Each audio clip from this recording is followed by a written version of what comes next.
Plus नहीं है।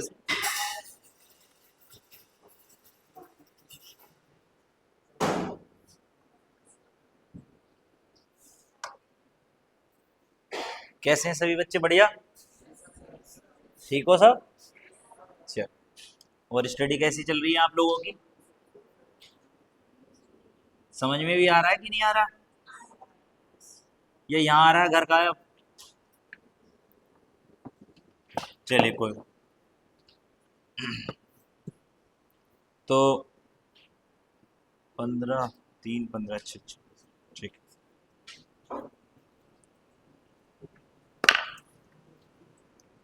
आज क्या टॉपिक था बेटा हमारा?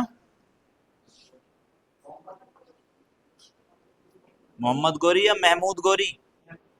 अच्छा महमूद गौरी, अच्छा अच्छा। अच्छा मोहम्मद गौरी था, ठीक। चलिए स्टार्टिंग करते हैं, है ना? टाइम को ना गलाते हुए आप लोग टॉपिक पर स्टार्टिंग करते हैं हम लोग। ठीक है, आज देखते हैं। इसके बाद में दिल्ली सल्तनत स्टार्ट हो जाएगी। क्या हो जाएगा? दिल्ली सल्तनत, दिल्ली डायनेस्टी। तो यहाँ से आप लोग पढ़ना स्टार्टिंग करेंगे। अब लास्ट हमारा जो, हमने अभी मुगल भी पढ़े, फिर तुर्क साम्राज्य पढ़ा। तो पहला हमने अरब पढ़ लिए, फिर तुर्क पढ़ लिए। अब हम एक विशेष स्थान गौर प्रदेश के मोहम्मद गौरी की कहानी को पढ़ेंगे। ये वो व्यक्ति था जिसने दिल्ली सल्तनत को जन्म दिया। बेटा आप ध्यान से जरा हमारी बात को सुन लें आप, क्योंकि एक काम किया करिए बच्चों आप, जो मैं यहाँ लिखता हूँ ना, जैसे कि मेरी हाथ चलाने की आदत है ही, खाली लेक्चर लेक्चर में मज़ा नहीं आता, अजीब सा लगता है। तो जैसे मैं इस यहाँ पे कुछ भी डालूँ, वो उसी तरीके से आप लोग लिख लिया करिए। क्योंकि वो हेडलाइन क्या है कि हेडलाइन से आपके माइंड में, जैसे मान लो मैंने कोई हेडलाइन लिख दी, ठीक, हेडलाइन से आपको ये पता रहेगा, फिर मैंने उस पर समझा दिया, तो आपके दिमाग में मैंने अगर आपको 1000 शब्दों में वो हेडलाइन समझाई, तो मेरा मानना यह है कि 50 अगर शब्द आपके पास रह गए उस हेडिंग के, तब भी आप कामयाब हैं। नहीं समझे बात को?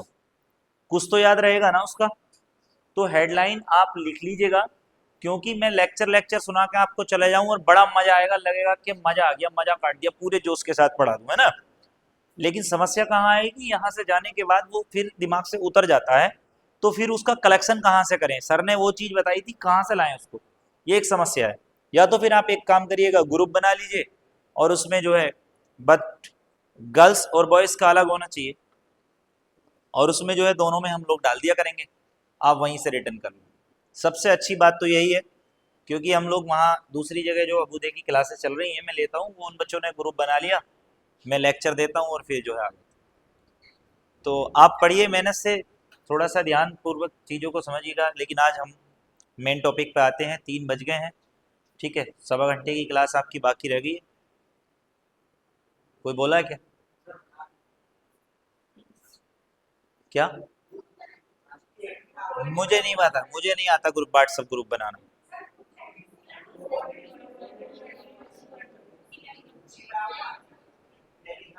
चलिए कोई बात नहीं, टेलीग्राम पर।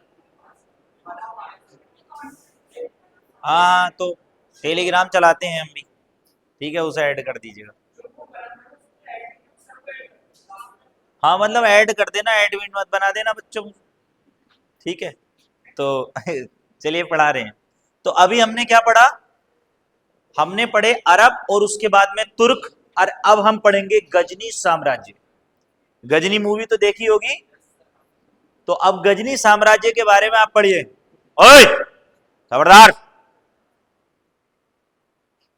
साइलेंट हो जाओ, आई समझ में? ज्यादा प्यार से मुंह पे चढ़े चले जा रहे हो।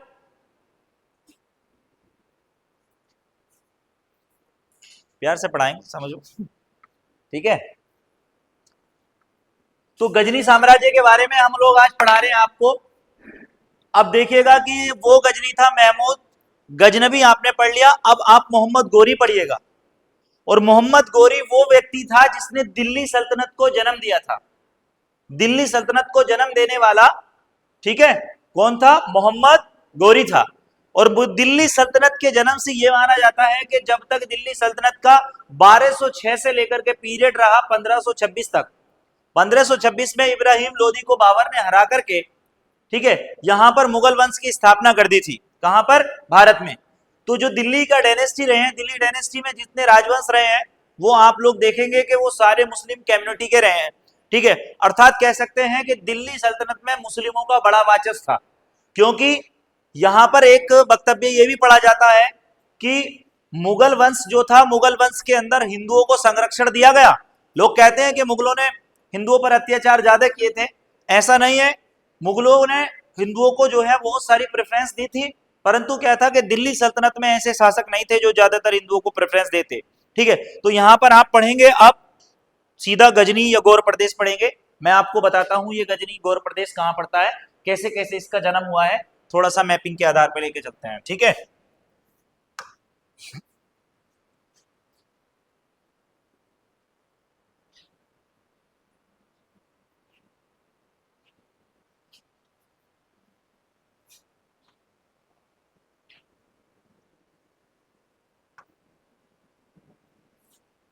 चलिए बेटा, इधर देखिए। अब ये समझिएगा, मैं यहां पर क्या पढ़ाता हूं आपको? पाकिस्तान, ठीक है। ये हमारा क्या? पाकिस्तान। यहां पर क्या है हमारा? मुल्तान। और यहां पर क्या है हमारा? सिंध। ये मुल्तान सिंध आज आज चलेगा, कल खत्म हो जाएगा, ठीक है। सिंध, मुल्तान। और इसके बाद में यहां से आ गया, ये पाकिस्तान आ गया, और इसके ऊपर से ये वाला स्थान क्या आ गया? अफगानिस्तान। ये आ गया अफगानिस्तान, ठीक है, यहां पर। तो अब इसके आगे क्या पड़ता है? ये वाला एरिया क्या पड़ता है हमारा? ये पड़ता है हमारा ईरान, ठीक है। और ये क्या पड़ता है हमारा? यहां पर गजनी, ठीक है, गजनी। अब देखिए, अभी हमने पहले यहां से स्टार्टिंग किया, अरब पढ़े, फिर हमने तुर्क पढ़े, अब अफगानिस्तान में आप चले जाएंगे। लेकिन इसकी कुछ शर्तें ये होंगी। सबसे पहले यहां पर देखेंगे मोहम्मद गोरी। क्या पढ़ेंगे आप? मोहम्मद गोरी, ठीक है। ये गौरी वंश पढ़ेंगे, अर्थात गौरी वंश, ये गौरी साम्राज्य के बारे में। देखिए बड़ा इंटरेस्टिंग टॉपिक है और आराम से आप पढ़ते चले जाइएगा, ठीक है। सबसे पहले मैं आपको बता देता हूं कि गौरी अर्थात गौर वंश जो बाद में बना, ठीक है। मैंने आपको कल पढ़ाया था कि गजनी के अंदर जो था एक वंश था जिसका नाम था आपका सेंसवनी वंश, राइट। ये पढ़ाया था सेंसवनी वंश आपको, जो मैंने बताया था कि सबसे खतरनाक तुर्क लड़ने वाले। देखो अगर आपने ध्यान से पढ़ा होगा तो आप तुरंत बताओगे सर हमको पढ़ा, ठीक है। ये समझना, मेरे कहने का मतलब ये है कि मोहम्मद गोरी की जो वंशज रहे हैं या जड़ें रही हैं, वो इसी जो है वंश से, सेंसवनी वंश से ही रही है, ठीक। लेकिन क्या था कि ये सेंसवनी जो वंश था ये कहां पर था बेटा? मूलतः ये गजनी का था, और गजनी जो था वो मूलतः कहां पर था? ईरान में। ये यहां पर पनपा था। लेकिन हुआ क्या कि यहां पर यह घटना आती है कि 1163 में, कितने में बेटा? 1163 में। यहां पर लिख सकते हैं हम लोग 1163 ईस्वी में, ठीक है। 1163 ईस्वी में ग्यासुद्दीन, कौन? ग्यासुद्दीन, ठीक है, बिन साम। ग्यासुद्दीन बिन आपका साम, ये इस तरीके वाला, ये वाला साम। तो ग्यासुद्दीन बिन साम जो था, मोहम्मद गोरी जो था इसका भाई था, और मोहम्मद गोरी जो था कौन सा भाई था? छोटा भाई था। अर्थात ये कह सकते हैं मोहम्मद बिन साम जो था वो मोहम्मद गोरी का बड़ा भाई था, ठीक। इसने क्या काम किया कि 1163 ईस्वी में ये यहां से उठ करके गजनी से, ये गजनी से उठ करके, और यहां पर एक बीच अफगानिस्तान के अंदर एक प्रदेश पड़ता था, पड़ता नहीं था, इन्होंने जाकर के बसाया। उस प्रदेश का नाम था गौर प्रदेश। क्या नाम था बेटा? गौर प्रदेश। और ये गौर प्रदेश जाकर के जो है बस गए। कहां से बसे? समझने की इसका, ठीक है। ये गजनी से गए और गजनी से जाकर के गौर प्रदेश में बस गए। कहां पर बस गए? गौर प्रदेश में। 1163 ईस्वी में ये जो था मोहम्मद बिन साम जो इसका भाई था, उसने एक स्वतंत्र देसी रियासत, मतलब कह सकते हैं कि स्वतंत्र रियासत कहते हैं उसको, जो पूरी फ्रीडम होती थी, समझे, उसमें किसी का वो नहीं था, क्योंकि ये यहां से उठ के गया और इसने एक स्वतंत्र राज्य की स्थापना जो है वो गौर प्रदेश के नाम से जो है बीच अफगानिस्तान के अंदर जाकर के क्या कर दिया, उसको बसा दिया। ठीक, अब गौर प्रदेश, हाँ बेटा देखो पढ़ाते हुए ना मैं बड़े, जब पढ़ाता हूँ तो दिल से पढ़ाता हूँ, तो बीच में ना थोड़ा डिस्टर्ब मत किया करो। आप मेरे बच्चे हो और बड़े बड़े बच्चे हो यार, तुम छोटे मोटे नहीं हो यार, तुम बात को समझा करो यार, मेरी भावनाओं पे ठेस मत पहुंचाओ यार दोस्तों, समझ गए बात। हाँ तो बस, अगर मैं पढ़ाने में मेरी कोई कमी हो तो बता दो, फिर मैं भी गाने सुनाने लगूंगा, मुझे गाने भी याद है, देख लो आप फिर। मैं घास सी काटूंगा और 1 घंटे में मैं ऐसा क्लास पढ़ा दूंगा, लेकिन कुछ प्रॉफिट नहीं होगा। और ये रियल में मैं मतलब खुद कोशिश ये कर रहा हूं कि मैं आपको एक ऐसी चीज पढ़ाऊं कि आप हमेशा याद रखें कि यार यहां से कुछ बचा नहीं है। और रियल में ही मैंने, ये असिस्टेंट प्लीज,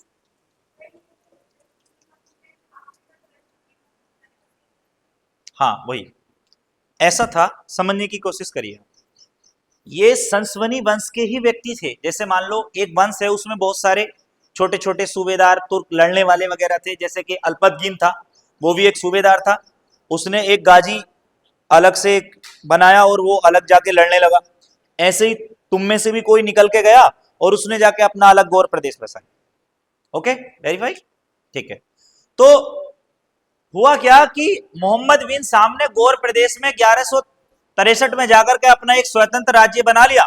बनाने के बाद इसने क्या काम किया, 1173 में, कितने में, 1173 में, यहां पर जो है कुछ तुर्क पहले से ही बसे पड़े थे। ठीक है, कुछ तुर्क जो थे वो बसे पड़े थे, तो इन्होंने क्या कर दिया, यहां से जाके इनके भगा दिया, क्योंकि इन तुर्कों से क्या लगता था, इनको खतरा था कि यार हो सकता है कि हम पे जो है अटैक करें या हमको प्रॉब्लम करें, जिन चीज से खतरा होता है, इन्होंने क्या कर दिया, वो वहां से जो है भगा दिया। भगाने के बाद उसने क्या काम किया, मोहम्मद बिन साम, ठीक है, जो मोहम्मद बिन साम था वो पूर्णतः स्वतंत्र होकर जो है गोद प्रदेश की गद्दी पर बैठ गया। किस पर बैठ गया, गोर प्रदेश की गद्दी पर बैठ गया। अर्थात कह सकते हैं कि मोहम्मद बिन साम ने गोर प्रदेश को बसाया, बनाया और स्वयं वो उसका राजा बनकर के उसकी गद्दी पर बैठ गया।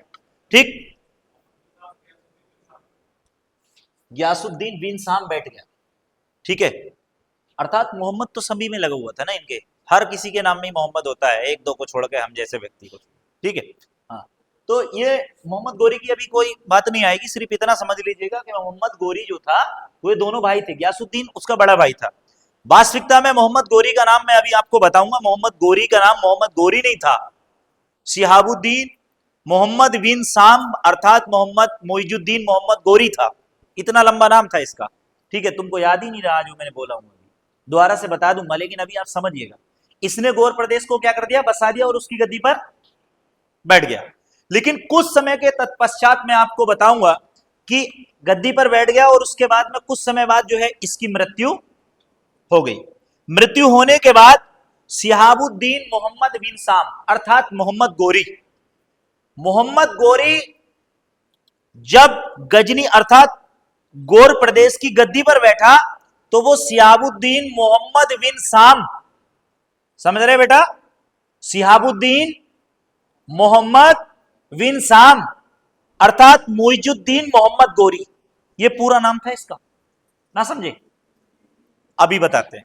देखो सिहाबुद्दीन मोहम्मद बिन साम जो था, सिहाबुद्दीन ये लिख देता हूं, है ना, मिटा दूंगा बाद में, सिहाबुद्दीन मोहम्मद, ठीक है, सुहाबुद्दीन बिन साम कर लीजिएगा, बिन आपका साम, सिहाबुद्दीन बिन साम जो थे ये दोनों आपस में भाई भाई हुए। लेकिन जब मोहम्मद गोरी इसकी मृत्यु के बाद में जब मरा तो मोहम्मद गोरी जो था वो मुइजुद्दीन, अब ये भी लिख दूं,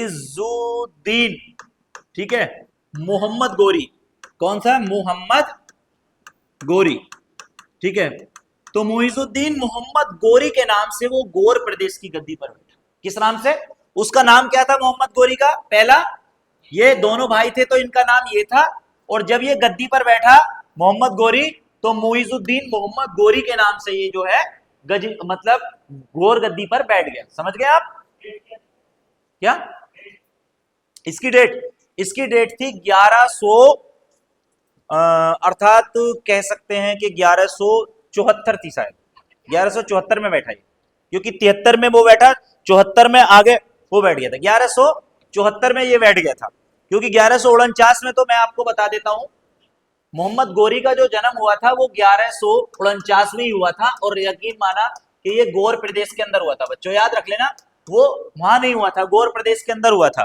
ठीक है। लेकिन ये बस गए थे कहां से आके, गजनी से आके गौर प्रदेश में, ठीक है। ध्यान देने वाली बात यह है कि मोहम्मद गोरी का जो जन्म था वो गौर प्रदेश का ही माना जाता है, ओके, ठीक है। जो इसके भाई मोहम्मद बिन साम ने यहां पर आकर के बसाया था इसको। अब यहां से आगे की बात चलती है कि अब देखिएगा कि मैंने आपको कल पढ़ाया था कि भारत भूमि के अंदर जो प्रवेश करने वाला था, भारत भूमि के अंदर प्रवेश करने वाला कौन था, मैंने कल आपको पढ़ाया था भाई, कौन पढ़ाया था कल मैंने, इतना भी नहीं बता सकते, महमूद गजनबी। भारत भूमि के बाहर बाहर अटैक करने वाला कौन था, मोहम्मद बिन कासिम। भारत भूमि के अंदर जो है अंदर तक आने वाला कौन था, महमूद गजनबी। लेकिन इस व्यक्ति को भारत के अंदर साम्राज्य विस्तार के लिए जाना जाता है। किस लिए जाना जाता है, साम्राज्य, ठीक है। आपने कभी कभी यह पढ़ा होगा कि दिल्ली सल्तनत का संस्थापक बताइए, और फिर एक क्वेश्चन यह पढ़ा होगा दिल्ली सल्तनत का वास्तविक संस्थापक बताइए। तो दोनों में क्वेश्चन मतलब लग रहा तो सेम है, लेकिन चेंज हो जाता है वास्तविक में और उसमें। लेकिन यहां पर इतिहासकारों ने वास्तविक को और नॉर्मल जो संस्थापक को कैसे लिखा है, बात समझ लेना, दोबारा से मेरी बात को रिपीट, है ना। जो कोई राजा अपने पूरे वंश में साम्राज्य विस्तार को अपनाता था, मतलब कि जिसका सबसे बड़ा जो साम्राज्य खड़ा करता था, उसको वास्तविक संस्थापक माना जाता है, समझ रहे हो। लेकिन जिसने उसकी स्थापना करी थी उसको संस्थापक माना जाता है। जो उसके साम्राज्य को बड़ा कर देता है, बड़ा विस्तार तक उस पे जो है जीत करके उसको साम्राज्य को सुदृढ़ बनाता है, मजबूत बनाता है, उसको वास्तविक। अब कैसे, आपने दिल्ली सल्तनत का संस्थापक कौन था, कुतुबुद्दीन ऐबक। और जब आप वास्तविक संस्थापक करेंगे तो इल्तुतमिश आ जाएगा, आएगा कि नहीं आएगा, ठीक है। तो क्या हुआ, इसका क्या आंसर हुआ कि जो अपने साम्राज्य को मतलब जो है विस्तार करेगा, उसको सुदृढ़ और मजबूत बनाएगा, उसको वास्तविक संस्थापक किस दृष्टि से देखा जाता है, और जो नॉर्मल उसको बनाता है या उसको खड़ा करता है वो संस्थापक होता है। इतनी बात समझ में आ गई। अभी आप छोटे बच्चे हो, थोड़ा ऐसे ही समझ लीजिएगा, आ गई समझ में, ठीक है। आगे चलते हैं। अब मोहम्मद गोरी जो था, जब यहां पर गद्दी पर बैठा, बेटा समझ लेना, तो उसने क्या काम किया कि यहां पर हिंदुस्तान में साम्राज्य विस्तार की नीति को अपनाया। साम्राज्य विस्तार, उसका मन था कि वो भारत के अनेक देशों और प्रदेशों को जीतेगा और एक बड़ा साम्राज्य हिंदुस्तान के अंदर खड़ा करेगा, क्योंकि उसको पता था कि वो अगर बड़ा साम्राज्य खड़ा करेगा तो बड़े साम्राज्य पे इस्लाम की प्रतिष्ठा खड़ी होगी, मुसलमान लोग बनेंगे, ज्यादातर मुसलमान बनेंगे, और इनका उद्देश्य अरब देशों के लोगों का, अर्थात जितने भी ये मुस्लिम शासक यहां पर आए, इनका सभी का उद्देश्य ये था कि हिंदुस्तान के अंदर जितने ज्यादा मुसलमान होंगे हमारी मजबूती उतनी ज्यादा होगी, क्योंकि हमारे ट्रेडिंग व्यापार के जो है ऑप्शंस खुलेंगे, लंबे समय तक हमारा व्यापार चलेगा और व्यापार भी ज्यादा चलेगा, ठीक है। हमें हर जगह आवागमन की, अर्थात ये चाहते थे कि हिंदुस्तान में अगर मुसलमान रहेगा, जैसे अंग्रेज चाहते हैं कि हिंदुस्तान में अंग्रेज रहे, भाई अंग्रेज चाहते हैं कि हिंदुस्तान में अंग्रेज फैले, क्यों, क्योंकि अंग्रेज फैलेंगे तो वो अंग्रेजों का ही तो साथ देंगे, सपोर्ट करेंगे, कोई बड़े पद पर होगा वो उसका साथ देगा। तो ये ऐसी ही नीति लेकर के जो है ये लोग आए, और इन लोगों ने जो है हिंदुस्तान के अंदर बड़े साम्राज्य में मुसलमानों की प्रतिष्ठा, अर्थात मुस्लिम साम्राज्य को खड़ा करना चाहा। जब इन्होंने खड़ा करना चाहा तो मैं आपको बताऊं कि 12वीं शताब्दी में गौर प्रदेश अर्थात गोरी जो था, 12वीं शताब्दी में इसने ये रुख किया कि यार एक बार हम एक काम करते हैं, हिंदुस्तान की तरफ देखते हैं कि अब क्या होता है। तो 12वीं शताब्दी में इसने ये मन बना लिया कि वो अब हिंदुस्तान, अर्थात शताब्दी कौन सी थी, शताब्दी तो 12वीं थी, लेकिन 12वीं का अंतिम पड़ाव था, तो उसमें इसने मन बना लिया।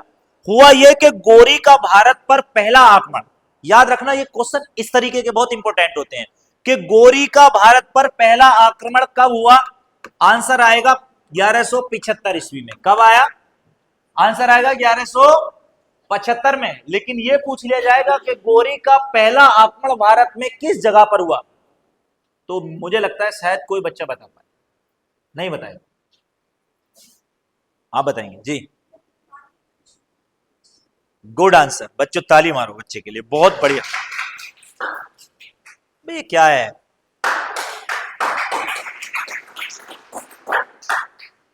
ऐसे मनोबल बढ़ता है। देखो एक बात सुनो, एक नियम और बताता हूं, हंसते हंसते कट जाएंगे रास्ते, यही मेरा डायलॉग रहता। लेकिन जिसने मैंने बोला कि ताली बजाओ और जो बजाते हुए नहीं दिखाई दिया, वो फिर अकेला खड़ा होकर बजाता बाद में। हाँ ठीक है, ऐसा ना, मैं अपने लिए तो बजवा नहीं रहा हूँ भाई, कोई मैं सेलिब्रिटी तो हूं नहीं कहीं का कि मेरे लिए ताली बजाओ। अपने लिए कुछ नहीं, अपन तो जीरो है भाई। ठीक है, लेकिन कोई बच्चा अगर थोड़ा सा क्वेश्चन को, इसका मतलब है कि बच्चे ने पढ़ा है, उसको मेहनत किया है, समझा है, तो उसका मनोबल, जो कॉन्फिडेंस लेवल है वो आगे चला जाता है। मेरा कोई प्रॉफिट है, हम तो गुरु हैं। यानी कितने बच्चे ऐसे हैं जो कितनी सेवाओं पे चले गए, हम आज से नहीं पढ़ा रहे हैं। हम जब डेमो यहाँ पर फर्स्टली हम लोग दिए थे तो मुश्किल से 20 बच्चे थे, तब मैंने बच्चों को बताया था, जो मुरादाबाद में प्रयास IAS अकेडमी है ना, मैं उसका डायरेक्टर हूँ बेटा। और डायरेक्टर जो है वो डायरेक्शन करता है, और डायरेक्शन कौन करता है, जो टीचरों को कंडक्ट करता है, हैंडल करता है। तो ऐसे ही नहीं मतलब चला लेते हैं, अब से नहीं चल रही, 2016 से मैं चला रहा हूँ उसको। तो मुझे सारी चीज़ें, सब बच्चों की समस्याएं क्या हैं, क्या प्रॉब्लम्स है, कहाँ बच्चा, मैं उसके चेहरा देख के पढ़ लेता हूँ वो कहाँ दिक्कत महसूस कर रहा है। फिर मैं उसी चीज़ को 2-3 बार समझाने की कोशिश करता हूँ ताकि वो समझ जाए, और फिर उसको आसान लगे कि हाँ ठीक हो गया। आप समझ गए? तो ये बहुत सारी चीज हैं, आप अच्छे से मेहनत करिए, बहुत बहुत अच्छे पदों पर हैं बच्चे हमारे पढ़ाए हुए। बहुत लंबी कहानी है हमारी, दिल्ली के इतिहास से लेकर यहाँ तक आ गए। ठीक है, तो लेकिन हम अपनी जीवन परिचय नहीं बता रहे हैं आपको, जो भी है अभी से हम आपको पढ़ा रहे हैं, लेकिन हम बता देते हैं ये चीज़ कि इस चीज़ का आप ध्यान रखिएगा खासा, कि आप मेहनत से पढ़ेंगे, अच्छे से पढ़ेंगे, तो अच्छे इंसान जरूर बनोगे। शिक्षा एक ऐसा शास्त्र है, डॉक्टर भीमराव अम्बेडकर ने भी कहा था कि शिक्षा वह शेरनी का दूध है जो पिएगा वो दहाड़ेगा, इसका कोई बंटवारा नहीं होता है। और वास्तविकता है, हमने पिया है तो हम दहाड़ रहे हैं, नहीं तो यहाँ बड़े बड़े अच्छे चक्कर काट जाते हैं, नहीं पढ़ाया जाता है। अंडा गोल टप्पा गोल दिमाग गोल बाहर। पढ़ाना कोई इतना आसान नहीं समझ लीजिएगा टीचर, पढ़ाने के लिए तो कोई भी गली मोहल्ले का आके आने हम टीचर पढ़ा दें, बोला वाली करके चले गए, लेकिन नहीं, मजबूत स्थिति में और बेहतर तरीके से सटीक रणनीति के साथ में, ठीक, और शब्दों का शब्दार्थ करते हुए, उसका अवलोकन करते हुए, ठीक है, सही समझ के साथ में, सही दिशा में, सही समय पर सही शब्दों का, ठीक है, विच्छेदन करते हुए सही उत्तर को लिखने वाला ही, नहीं आई समझ में, एक बेहतर शिक्षक होता है। ठीक है, तो ये शब्दों का कलानुक्रम होता है, इसको लगाना बहुत सिखाएंगे तुमको, टेंशन मत लो। लेकिन शायद 70-80 क्लासें तो हैं हिस्ट्री की, तो बहुत कुछ सीखने मिलेगा तुमको जहां तक है। ठीक, चलें अब उधर ही चलें जहां से आए थे। ठीक है, अब चलते पीछे। मुल्तान पर आक्रमण किया इसने कहा 1175 में। जब 1175 में इसने यहां पर किया, अभी हमारा बच्चा एक बता रहा था कि सर मुल्तान और उच्च पर किया। कहां पर किया? उच्च, ऊ आजा चैच है यही ना, उच्च पर किया। लेकिन मेरे बच्चे समझ लेना कि जब 1175 में इसने यहां पर अटैक किया मुल्तान पर, तो मुल्तान के करीब ही क्या था, 1176 में मुल्तान के करीब पड़ता था सिंध, तो इसने सिंध पर अटैक कर दिया। किस चीज पर कर दिया? इन पे। अभी समझ लेना, और सिंध के जस्ट एकदम करीब में जो था पड़ता था उच्च, क्या था? उच्च। तो इसने सिंध और उच्च दोनों पर जो है 1176 में किया था। समझ रहे? पहला जो अटैक था वो इसका किस पर था? मुल्तान पर था। किसका? मोहम्मद गोरी का। बड़े आराम से समझना है ना, बहुत स्पीड में भी है वैसे, लेकिन ऐसे ही समझते रहो ना।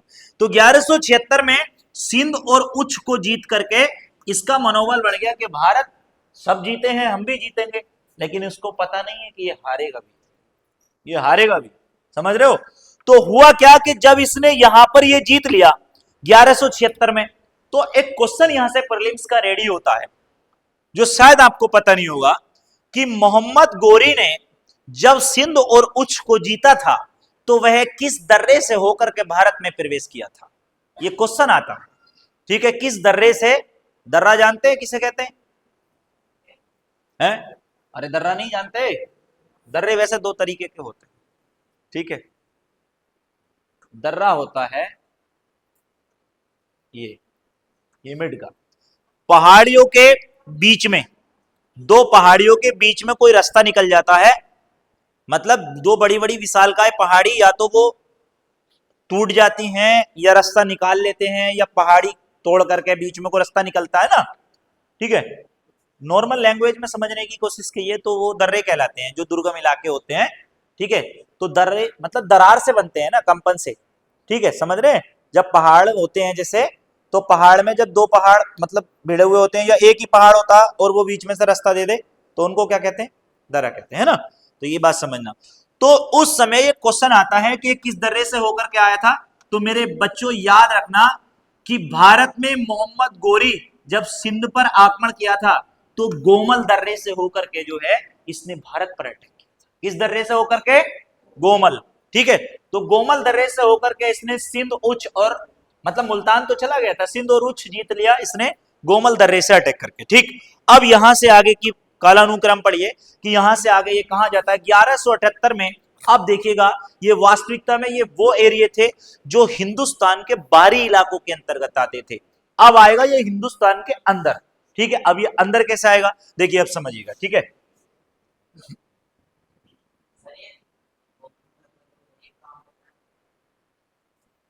अब ये क्या हो रहा है,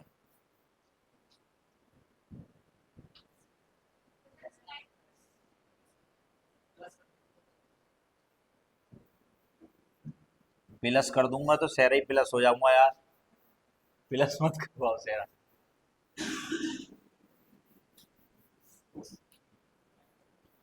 चलो कोई नहीं, अरे सब सीख जाएगा यार आदमी यार ये, ठीक है। अब चलते हैं आगे।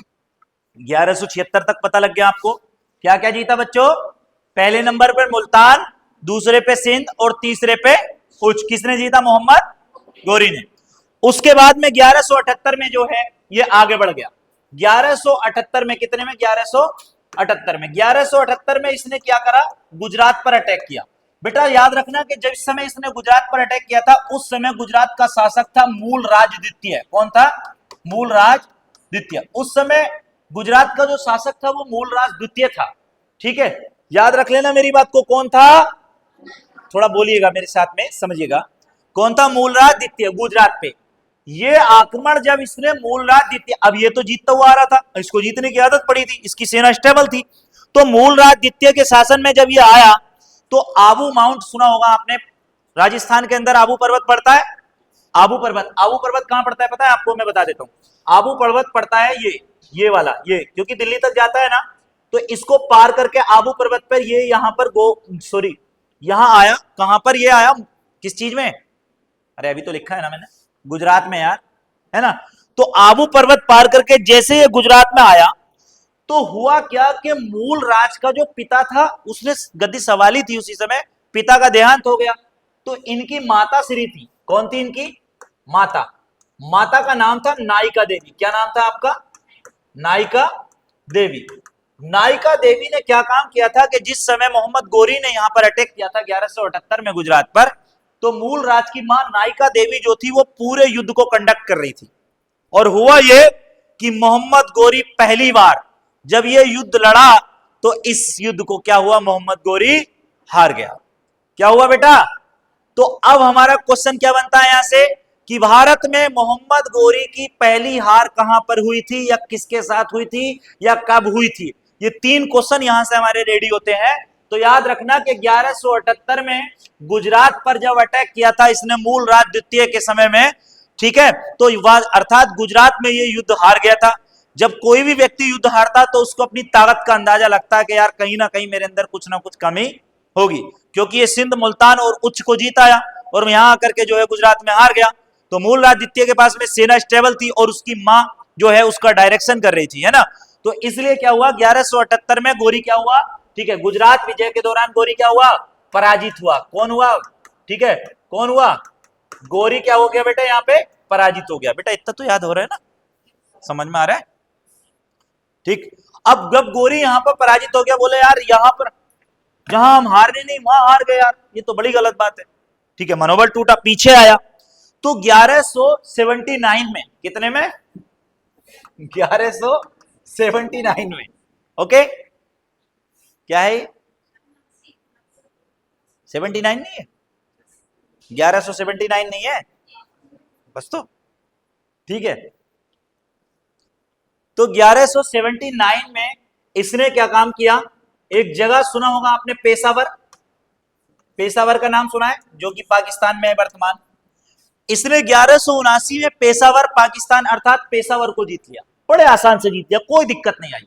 और पेशावर को जीतने के बाद इसने सोचा कि यार अपनी सेना को थोड़ा सा रेस्ट दिया जाए, थोड़ा सा मनोबल उसका बढ़ाया जाए, थोड़ा स्टेबल किया जाए।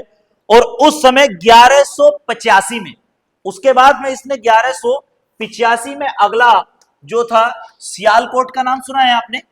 सियालकोट है, सुना है कि नहीं सुना? पंजाब में पड़ता है ना? सियालकोट कहां पड़ता है? पंजाब में। 1185 में इसने सियालकोट को जीता, और 1185 में जीतने के बाद इसने क्या काम किया? अब ये बिल्कुल पंजाब के करीब पहुंच गया। और 1186 में इसने क्या करा भाई? इसने संपूर्ण पंजाब को जीत लिया। क्या कर लिया? संपूर्ण पंजाब को क्या कर लिया? यहां पर आपका पंजाब को जीत लिया इसने। 1186 में संपूर्ण पंजाब को जब जीता, तो यहां पर पहले जो वंश था कौन सा था? आपको पढ़ाया था मैंने कल, गजनवी। क्या पढ़ाया था? गजनवी। यहां पर गजनवी वंश का प्रभुत्व था। इसने यहां से पंजाब से गजनवी वंश को क्या कर दिया बेटा? गजनवी को क्या कर दिया? को समाप्त कर दिया, पूर्णतः समाप्त कर दिया। बोले हटाओ, अब हम यहां पर जो है शासन प्रशासन चलाएंगे, तुम्हारी हिम्मत का हुई यहां पे रुकने की, ठीक है। तो इसने यहां से क्या काम किया? तो 1186 में चल रहे हैं हम, बिल्कुल पहुंचने वाले हैं अभी, 91 में डायरेक्ट पहुंच रहे हैं, ठीक है। तो यहां पर जो है संपूर्ण पंजाब को जीतने के बाद इस व्यक्ति ने क्या काम किया? गजनवी वंश को जो है यहां से समाप्त कर दिया। जब गजनवी वंश को यहां पर से समाप्त कर दिया, तो अब ये बढ़ा 86 के बाद में 89 में, ठीक है। कितने में? 89 में। यहां पर जो है 1189 में इसने जो है, याद रखना, बठिंडा को जीता। किसको जीता? बठिंडा को। और बठिंडा को 1189 में जीतने के बाद इस बेचारे ने यहां पर एक जगह पड़ती है तवर हिंद। क्या पड़ती है? तवर हिंद। इसने इस तवर हिंद को भी अपने कब्जे में ले लिया, जीत लिया इसको भी, तवर हिंद को जीत लिया, ठीक है। तो 1189 में बठिंडा और तवर हिंद दोनों को जो है अपने कब्जे में क्या कर लिया? इसने जीत लिया। अब यहां से 1189 में जब जीत लिया, तो इससे आगे जाकर के थोड़ा सा एक मैदान पड़ता है, जो शायद आपने पढ़ा होगा, भारतीय इतिहास के पन्नों में इस तरीके से दर्ज है कि UPSC mains, PCS mains, all India state examinations mains के अंदर वहां से प्रश्न पूछे ही जाते हैं, प्रीलिम्स में पूछे जाते हैं, नॉर्मल में भी पूछे जाते हैं, सारी क्लासेस में आपका जो है क्वेश्चन। बड़ा तराइन का युद्ध, अभी आप विवरण पढ़ेंगे। अब देखिए, अब थोड़ा सा यहाँ से कहानी शुरू होती है। अभी तो इसने छोटे मोटे प्रदेशों को जीता। उत्तर भारत में अब गौरी साम्राज्य देखते हैं कि किस तरीके से प्रतिस्थापित होता है। और ये वो युद्ध है कि जहाँ से गौरी वंश जो है दिल्ली सल्तनत की नींव रखेगा, समझ लेना बात को। लेकिन वास्तविकता में जो पूर्णतः रास्ता दिया था वो चंदावर, अभी जो आप पढ़ेंगे, कन्नौज के राजा जो गढ़वाल नरेश रहे हैं, जयचंद, उनको हरा करके इसने जो है अपने साम्राज्य स्तर के जो है दरवाजे खोल लिए थे, दिल्ली के दरवाजे खोल लिए थे। लेकिन अभी जो हिंदुस्तान के अंदर जो पहली इसकी विजय परचम था, जो सबसे बड़ा विजय परचम माना जाता है, वो तराइन का प्रथम युद्ध माना जाता है। और ये एक ऐसा युद्ध है जो उत्तर भारत के राजा अर्थात पृथ्वीराज चौहान का इससे जो है मुकाबला होगा। बड़ा इंटरेस्टेड टॉपिक है, आप इसको समझ के और बड़े ध्यानपूर्वक से पढ़ेंगे बच्चों, ठीक है। क्योंकि इतिहास की एक खासियत ये है कि जितना उसको पढ़ते हैं ना, वो उतना दिमाग से आउट होता चलता है। कारण ये है कि यार पता नहीं उसकी सेना 20,000 थी, 30,000 थी, ऐसे ऐसे करके जो है निकलता चला जाता है ना। तो आप बस थोड़ा सा ये समझने की कोशिश करिएगा कि डिफरेंस किसकी ज्यादा थी, रीजन क्या था, क्यों लड़े थे आपस में, आखिरकार चाहता क्या था। देखिए, मोहम्मद गोरी क्या चाहता था आखिर? मेंस का क्वेश्चन है कि उत्तर भारत पर अनेक शक्तियों के आक्रमण से, ठीक है, वहां पर उनका शासन स्थापित हुआ, परंतु क्यों? क्या वजह रही कि उत्तर भारत अर्थात भारत जो है इतना विशाल साम्राज्य, इतना विशाल देश और इतना महान देश, फिर भी जो है इन छोटे छोटे राजाओं की छोटी छोटी सेनाओं से हार गए, इतने इतने बड़े योद्धा। तो ये रीजन आप जो है अभी तराइन के युद्ध में आप पढ़ने जाएंगे, क्योंकि ऐसे राजपूत राजा की कहानी मैं पृथ्वीराज चौहान की आपको बताने के लिए जा रहा हूं, जो जिसके नाम के जो है वहां पर डंके बजते थे, जिसके नाम से जो है राजपूत जाने जाते थे। राजपूतों का शासन कुछ अपने आप में होता था, जिसके नाम से राजपूत जाने जाते थे। ये ऐसे व्यक्ति के साथ अभी युद्ध लड़ेगा, ठीक है। और किस तरीके से पहले ये हारेगा जीतेगा जो भी है अभी देखते हैं हम लोग। पहले इसको मिटा करके हम तराइन का प्रथम युद्ध यहां से आपको विवरण पढ़ा, ठीक है। रेडी, ठीक।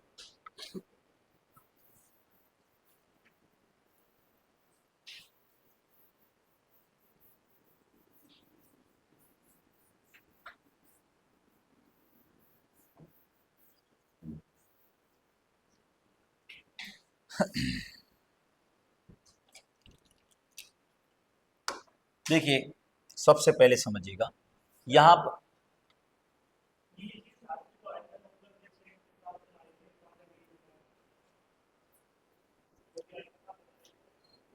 आए थे, आए थे, मैं बताता रहा हूं अभी। अब उधर को ही जा रहा था मैं, ठीक। सिंध पहले पड़ता है, मुल्तान बाद। पहले मुल्तान को जीता उसने, क्योंकि वो नीचे गोमल दर्रे से आया था। तो गोमल दर्रे से जब आएंगे, जब गोमल दर्रे से आएंगे, गोमल दर्रे से आया था, पहले उसने मुल्तान को जीता था। मुल्तान को जीता, मुल्तान सिंधु पार था, और वो सिंधु जो था वो सिंध के बराबर में पड़ता है, ठीक है, ऊपर पड़ता है सिंध, मुल्तान नीचे, वो नीचे से आया। तो अब जैसे अंदर था वो, अभी समझिएगा, देखिए ये अंदर है और ये क्या है, सिंध ऊपर है। तो वो जब यहां से ऐसे आया तो उसे पहले क्या पड़ा, मुल्तान, तो वो मुल्तान ही जीतेगा। फिर जब ये यहाँ के उसने जीत लिया, उसने देखा कि यहाँ पे अब कोई खतरा नहीं है, फिर वो नीचे को। और कुछ चले, ठीक। तो हाँ, पीछे अभी मोहम्मद गोरी के बारे में आपने पूछा कि ख्वाजा मोइनुद्दीन चिश्ती के बारे में बताइए सर। देखिए, तराइन के द्वितीय युद्ध में जो थे मोहम्मद गोरी के साथ में ख्वाजा मोइनुद्दीन चिश्ती आए थे, लेकिन मैं उनके बारे में ऐसे ही बताऊंगा बड़े जैसे वो आए थे। आप सीक्वेंस को, मैं सीक्वेंस वाइज लेके चल रहा हूँ। सपोज दैट अगर मैं एकदम से फिर आपको पढ़ा दूं ख्वाजा मोइनुद्दीन चिश्ती के बारे में, फिर मैं पढ़ाऊं आपका मोहम्मद गोरी के और इसके बारे में, तो खिचड़ी पक जाएगी। मैंने शुरू से जब आपसे पढ़ाया है अरबों से, वो अभी तक बिल्कुल ऐसे पढ़ाया है कि आपको ये पता रह जाएगा। अगर आप बेवकूफ ही हैं तो इसमें मेरा कोई दोष नहीं है, लेकिन मैंने ऐसे पढ़ा दिया कि कौन कौन शक्ति कैसे कैसे आई है, बिल्कुल तुमको सही करके पता हो। पूरी हिस्ट्री पढ़ ली ना आपने, पूरी। तो जीवन में मैं कह रहा हूं किसी टीचर से पढ़ने की जरूरत नहीं पड़ी, ये सच्चाई बता रहा हूं मैं आपको, किसी भी टीचर से पढ़ने की जरूरत नहीं। एक बार पढ़ ली थी, किसी और टीचर से भी अगर एक बार पढ़ ली तो फिर किसी की जरूरत नहीं पड़ेगी। बैठ जाओ, सब टीचर सब अच्छे होते हैं, सब बढ़िया टीचर, ठीक है। याद, इधर चलिएगा। यहां पर आ रहा है तराइन का प्रथम युद्ध, क्या बोला मैं, तराइन का प्रथम युद्ध पढ़िएगा। तो तराइन के प्रथम युद्ध कब हुआ, 1191 में। कितने में हुआ, अबे बताओ, 1191 में, है ना। तो एक तरफ कौन था, एक तरफ था पृथ्वीराज चौहान। देखिए बेटा, एक और समझ लीजिएगा, भाई ये क्या कर रहा है ये बदतमीजी, इससे बड़ा परेशान हूं यार, ठीक है। कभी लाल कर दे तो ऐसा लगा जैसे उसके पीछे उसके पेट में है ही ना कुछ भी। ये देख रहे हो क्या कर दिया, क्या 20 है, लो रख दिया, अच्छा ये कर दें। ये बताओ कितने दुर्भाग्य की बात है, हम टीचर हो के नहीं, और बच्चे भी, जो बच्चे सीट पे पढ़ रहे हैं वो बोर्ड बता रहे हैं, हम कैसे चलेगा, ठीक है। अब हम डिजिटल बोर्ड नहीं, मजा नहीं आता था डिजिटल बोर्ड में। अब ये है कि दुनिया के रिवाज हो गए तो निभाने पड़ते हैं। सुनिएगा मजे से, है ना बेटा। पृथ्वीराज चौहान के बारे में ये आता है कि जो पृथ्वी, ये क्वेश्चन आया हुआ है ना पीसीएस में, बता रहा हूं मैं आपको, ये पीसीएस 2013 का क्वेश्चन है जो मैं आपको समझाने जा रहा हूं। फिर ये पीसीएस 2000 19 का क्वेश्चन है, ये दोनों बार बता दिया मैंने आपको, पीसीएस 2013 और पीसीएस 2019। तो दोनों का समझ लीजिएगा कि पृथ्वीराज चौहान के बारे में पूछा कि इसमें यह पूछ लेता है कि तराइन का युद्ध में प्रथम युद्ध में कौन विजयी हुआ? पृथ्वीराज चौहान प्रथम, पृथ्वीराज चौहान द्वितीय, पृथ्वीराज चौहान तृतीय, पृथ्वीराज चौहान चतुर्थ। अब तुम कहोगे मलिक सर तुमने तो पृथ्वीराज चौहान पढ़ा, इसमें 4 कैसे बैठे हैं? बात समझने की है, अरे भाई बच्चों बात समझने की है ना, ठीक है। तो इसमें याद रख लेना कि पृथ्वीराज चौहान जो था वो तृतीय था। कौन था? पृथ्वीराज चौहान कौन सा था? अब तेज बोलो, बोलो। अरे यार क्या यार, लड़कियों ये साबित करो कि आप भारत की आने वाले भविष्य की महिलाएं होंगी। बताओ तेज से।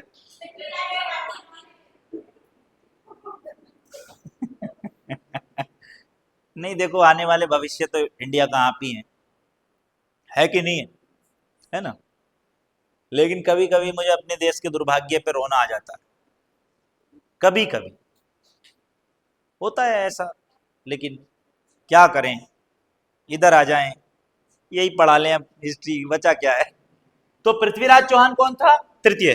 सीरियस, ठीक है। तो पृथ्वीराज चौहान तृतीय और मोहम्मद गोरी, तो मोहम्मद गोरी के मध्य जो था 1191 में तराइन का प्रथम युद्ध जो था ये बेटा स्टार्टिंग हो गया। अब देखिएगा कैसे कैसे, अब समझने की कोशिश करिएगा कि तराइन का प्रथम युद्ध में एक तरफ मोहम्मद गोरी और दूसरी तरफ पृथ्वीराज चौहान तृतीय की सेना जो थी वो आ चुकी। जब दोनों की आप लोग का सेना आ चुकी तो ये जब युद्ध चलना स्टार्टिंग हुआ तो युद्ध के अंदर जो है पृथ्वीराज चौहान जो थे उस समय जो है बहुत मजबूत थे। मैं आपको बता देता हूं कि उत्तर भारत में मुस्लिम साम्राज्य की स्थापना का एक बड़ा कारण यह था, मैंने कल मैं शब्द आपको बताया था कि जिसको मैं की हवा लगी ना, तो इनको मैं था। मैं क्या था कि उत्तर भारत के सभी राजपूत राजा जो थे वो छोटे छोटे टुकड़ों में बटे हुए थे। जैसे किसी के पास कन्नौज आ गया, किसी के पास ग्वालियर आ गया, किसी के पास अजमेर आ गया, किसी के पास जो है रणथंभौर आ गया, तो वो छोटे छोटे टुकड़ों में जो बटा हुआ था वो अपने अपने प्रदेश की रक्षा करते थे। कोई दूसरा दूसरे को आकर जीत लेता था उसका मतलब नहीं। लेकिन इन जो विदेशी आक्रांता थे उन्होंने क्या काम करा, एक एक करके इकट्ठा करके एक बड़ी शक्तिशाली साम्राज्य खड़ा कर दिया। अर्थात उत्तर भारत पर कहने का यह है मतलब कि मुस्लिम साम्राज्य की बड़ी स्थापना इनके द्वारा कर दी गई।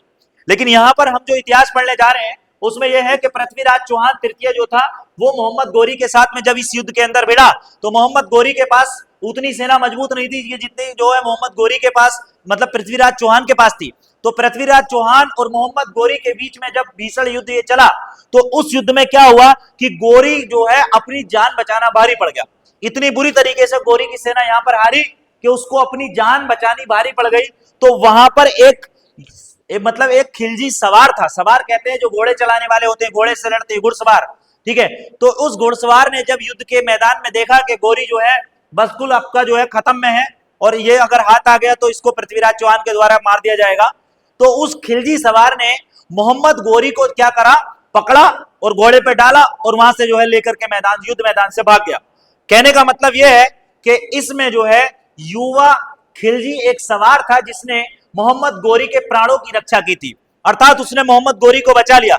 क्योंकि याद रख लेना कि जब कभी बड़ी सेनाएं लड़ती थी या आज भी इतिहास के अंदर जितना इतिहास आप पढ़ेंगे जो सेनाएं वहां पर लड़ी हैं, अगर उनका राजा मर गया, अगर उनका राजा जो डील करने वाला आगे चलने वाला राजा था अगर वो मर जाता था तो सेना भाग जाती थी। आज ही किसी भी देश का तुमने देखा होगा, किसी भी देश के अगर प्रेसिडेंट को मार दिया या उसके सेना नायक को मार दिया जाए तो उसकी सेना का मनोबल टूट जाता है, उसको डायरेक्शन करने वाला नहीं होता, वो युद्ध हार दिया जाता है। तो भारतीय इतिहास के पन्नों में ऐसे हजारों युद्ध हैं, ठीक है, कि जिनके अंदर जो मतलब कितने योद्धाओं को मार दिया गया, लेकिन युद्ध स्थल में केवल एक ही योद्धा मारा गया और उसका नाम था इब्राहिम लोदी। क्योंकि बाबर ने युद्ध स्थल में इब्राहिम लोदी को मारा था, ये इतिहास के अंदर पहला व्यक्ति ऐसा था जो युद्ध रण कौशल के अंदर मारा था, ठीक है। लेकिन हम वो नहीं पढ़ रहे हैं, हम यही पढ़ रहे हैं, हम समझा दें, ठीक है। तो युवा सवार खिलजी ने क्या काम किया, इसको लेकर चला गया और इसकी जान जो है वहां से आपका बता दी। और जब बता दी, बचा दी मतलब तुम्हारी समझ में बता दी आ रही क्या? बोली ऐसा मैंने? अरे तुम्हारी मुस्कान पे कुर्बान जाऊं, इतना प्यार से समझा रहे हो मुझे, ठीक है कोई नहीं, आई एम खुश, ठीक है मैं खुश हूं, चलिए कोई दिक्कत नहीं है। तो ये भाग गया वहां से, कौन लेके? खिलजी सवार इसको लेके मैदान से भाग गया। मैदान से भागने के बाद आपको मैंने बताया था तवर हिंद, क्या अभी बताया था? तवर हिंद। तवर हिंद जो था वो तराइन के जस्ट एकदम बराबर में था, ठीक है। और खिलजी को लेकर के वो कहां चला गया? खिलजी को लेकर के चला गया, कहां गया? पंजाब। खिलजी को यहां से तवर हिंद भी नहीं लेके गया, वो गोरी, सॉरी कह रहा हूं मोहम्मद गोरी को, सॉरी, है ना। मोहम्मद गोरी कहां भाग के चला गया? पंजाब चला गया। समझ रहे हैं आप मेरी बात? कहां पर चला गया बेटा? पंजाब में। तो मोहम्मद गोरी जो था इस युद्ध के मैदान से जो था पंजाब में जो है वो भाग गया। जब पंजाब भाग गया तो उस समय पृथ्वीराज चौहान ने क्या काम किया? जो तराइन के मैदान के जस्ट बराबर में था, कौन था? तवर हिंद था। उसने जाकर के तवर हिंद पर कब्जा कर लिया। किस पर कब्जा कर लिया? तवर हिंद पर, ठीक है। तवर हिंद पर कब्जा कर लिया और तवर हिंद को भी अपने साम्राज्य में मिला दिया कि चलो ये तो बराबर में है, तराइन के मैदान के बराबर में था तवर हिंद, अर्थात तवर हिंद में ही ये तराइन का मैदान था, ठीक। तो अब कौन चला गया? मोहम्मद गोरी कहां चला गया? पंजाब। पंजाब भी ज्यादा दूर नहीं था। अगर पृथ्वीराज चौहान चाहता तो वो पंजाब में उससे युद्ध कर सकता था, जैसे वो हारा था उसके साथ युद्ध करके उसको भगाया जा सकता था। लेकिन पृथ्वीराज चौहान ने उस पर ध्यान नहीं दिया। ये कहां का राजा था चौहान? ये था अजमेर का। कहां का था मेरे बच्चों? ये अजमेर का, है ना। तो इसने जो है बिल्कुल भी ध्यान नहीं दिया। नहीं दिया तो वो कहां रह रहा था? पंजाब में। कुछ समय के बाद में पृथ्वीराज चौहान की एक लालसा जागी। उसने क्या काम किया कि भाई मोहम्मद गोरी भी कोई इतना आसान तो उसको खेलना नहीं था। तो मोहम्मद गोरी को उसने एक शांति पत्र, समझौता पत्र भिजवाया, शांति पत्र, कि एक काम करिएगा कि आप जो है युद्ध विराम कर दीजिए, हम आपसे नहीं लड़ना चाहते और आप भी मत लड़ो, कोई दिक्कत वाली बात नहीं है ना। बेगुनाहों का खून भाई अच्छा नहीं लगता। उसने जब इस प्रस्ताव को जो है किसके पास भेजा? मोहम्मद गोरी के पास भेजा। किसने? पृथ्वीराज चौहान तृतीय ने। जब पृथ्वीराज चौहान तृतीय ने इसके पास जो है शांति प्रस्ताव भेजा तो इसने वो शांति प्रस्ताव ठुकरा दिया, मना कर दिया। क्या कर दिया? ठुकरा दिया। पृथ्वीराज चौहान को खटक गया कि यार कुछ ना कुछ दाल में काला है, क्योंकि शांति प्रस्ताव ठुकराने का मतलब क्या है? अरे भाई एक बात बताओ, पाकिस्तान से हमारा अगर युद्ध जैसे अभी छिड़ा था, हम ना मानते किसी की बात तो युद्ध चलता जम के, अब तक पाकिस्तान नक्शे से गायब। ऐसा था क्या? हो जाता भाई। तुम क्या समझ रहे हो इंडिया को? हमारा देश कागजों में भी बहुत आ गया है। कागजों का मतलब जानते हैं? सब कुछ है हमारे देश के पास, सब कुछ, लेकिन मांगने फिर भी अमेरिका से जाएगा। समझ रहे हैं? कभी कभी बड़ा रोना आता है। हम लोग हिंदुस्तान में, थोड़ा सा टॉपिक से हट के बात करता हूँ, थोड़ा थोड़ा एंटरटेनमेंट भी हो जाता है, नॉलेज की बात है। हिंदुस्तान बच्चों आज भी आजाद नहीं। क्या बोला मैं? आज भी हम आजाद नहीं है। अब क्यों नहीं है? बड़ा रहस्यमय प्रश्न है कि मलिक सर आपने ऐसा प्रश्न क्यों कर, है ना। हमने अपने दिल को यह दिलासा दे दिया है कि हम आजाद हैं। हम अपने आप को आजाद समझ रहे हैं, लेकिन हम आजाद नहीं। कहीं ना कहीं आज भी हमारा जो कलम है वो किसी ना किसी की पैर के नीचे दबा हुआ है। उसका रीजन ये है, हमारे देश का प्रधानमंत्री जब कभी इंग्लैंड जाता है ना, तो वो वीजे की जरूरत होती है। वीजा बनवाना पड़ता है हमको इंग्लैंड जाने को, मतलब देश के पीएम को, प्राइम मिनिस्टर को। हमारी तो कोई बात नहीं, हम तो आम जमीन पर रेंगने वाले कीड़े मकोड़े की तरह रहते हैं। लेकिन हमारे देश का ये दुर्भाग्य है कि हमारे देश के पीएम जब कभी ब्रिटेन जाता है तो उसको वीजा की जरूरत पड़ती है, लेकिन जब कभी ब्रिटेन का पीएम हिंदुस्तान आता है तो उसको कोई परमिशन वीजे की जरूरत नहीं होती। तो कहीं ना कहीं ये पुरानी संधियों के अनुरूप आज भी देखते हैं कि हमारा देश कहीं ना कहीं जो है गुलामी की जिंदगी में जीता है।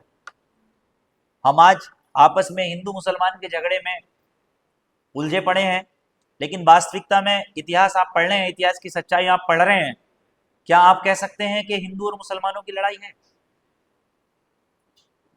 कोई बच्चा है ऐसा जो हिंदू मुसलमानों की लड़ाई में?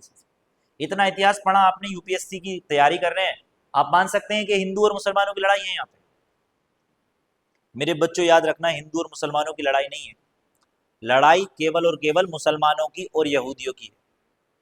जैसे कि इजराइल और ऑल इंडिया, ऑल वर्ल्ड के मुसलमान, इजराइल, यहूदियों की और मुसलमानों की लड़ाई है, हिंदुओं से कोई लड़ाई नहीं है। ये वाकई में आप तुम खड़े करते रहो, कि मैं हिंदू, मैं मुस्लिम, मैं सिख, मैं ईसाई, कहते कोई फायदा ना, मरोगे तो सब ऐसे ही रह जाओगे, कुछ नहीं होगा। हिंदू भी ऐसे ही, मुसलमान भी ऐसे ही, सिख भी ऐसे ही, ऐसे ही। इंसान जीवन मात्र में सिर्फ प्राणी मात्र है, लेकिन सबसे बुद्धिमान प्राणियों में गिनती होती है मनुष्य की। जैसे कुत्ता, बिल्ली, भेड़, बकरियां, गीदड़ वगैरह है ना, ऐसे आप लोग हैं, हम लोग हैं। अरे उनमें जातिवाद है क्या? उनमें कोई हिंदू मुसलमान है क्या? कोई गाय टोपी लगा के आई है? कोई कटरा जो है कुरान पढ़ लिया है? बताओ। ठीक, कौन?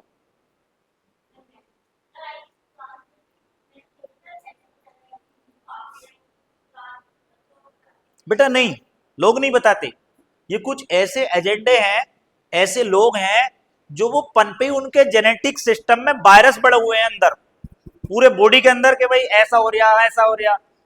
कुरान, गीता, मनुस्मृति, रामचरितमानस, जितने भी पूरी दुनिया के अंदर के ग्रंथ हैं धार्मिक, उठा लीजिए, एक ग्रंथ दूसरे धर्म की अवहेलना नहीं करता है, किसी जीव की हत्या की परमिशन नहीं देता। ये लोग कहते हैं, लोगों की बात पे मत जाइए, आप स्वयं अवलोकन करिए, आप पढ़ी लिखी। हम बता रहे हैं आपसे, अगर हमारी बच्चों हमारी बात गलत है तो बिल्कुल परमिशन है, आप बीच में टॉक करके, खड़े होकर टॉक करना हमारे मुंह पे, बिल्कुल डायरेक्ट, बिल्कुल लाइव चल रहा है, हम बिल्कुल लाइव बात करते हैं, बिल्कुल दब के बात नहीं करते। बताओ गलत बात है हमारी?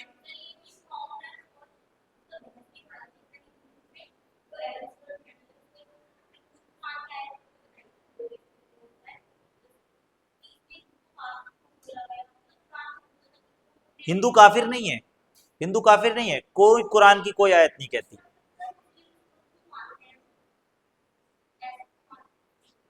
अच्छा मैं मुस्लिम हूं, मैं नहीं मानता, आप कैसे कहेंगी?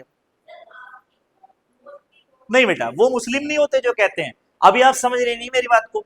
ये कुछ लोग हैं, राजनीतिक मुद्दे हैं, जो इन चीजों को उठा लेते, बढ़ा लेते कि वो ऐसे, वो ऐसे, वो ऐसे। ऐसा नहीं है। आप किसी भी चीज का अवलोकन करिए, अगर कुरान के अंदर किसी व्यक्ति को गलत ठहरा दिया जाए, मैं कहता हूं कि मैं कुरान को नहीं मान सकता, मैं अपनी खुद कहता हूं, किसी चीज को गलत नहीं। वो सब कुछ जो है सत्य मार्ग, सत्य का ही सबसे बड़ा कर्म सिद्धांत है। क्या? देखिए काफिर इंक्लूड है, लेकिन किसके लिए है? आप क्यों ले रहे हैं? काफिर कौन लोग हैं? मैं आपको बताऊं, जो मुस्लिम धर्म से विच्छेदित लोग हैं, अर्थात जो मुस्लिम के, जैसे कि यहूदी लोग हैं ना, यहूदी, समझ रहे हो? हैं? जब देखिए पहली बात, अब अरे हम बता तो रहे हैं, अब एक बात बताइए, काफिर कोई गलत शब्द है क्या? आपने कैसे कहा कि काफिर, काफिर गलत शब्द है? शाब्दिक अर्थ, हिंदू गलत है शब्द, मुसलमान गलत है शब्द, नहीं। आप समझने की कोशिश करिए, काफिर उसको कहते हैं जो मुस्लिम धर्म की मान्यता को नहीं मानता, सिर्फ, समझे आप? जो मुस्लिम्स को फॉलो नहीं करता उसको काफिर कहा गया। लेकिन ये प्रॉपरली हिंदुस्तान के लोगों के लिए नहीं है, ये यहूदियों के लिए है, वहां के लोग।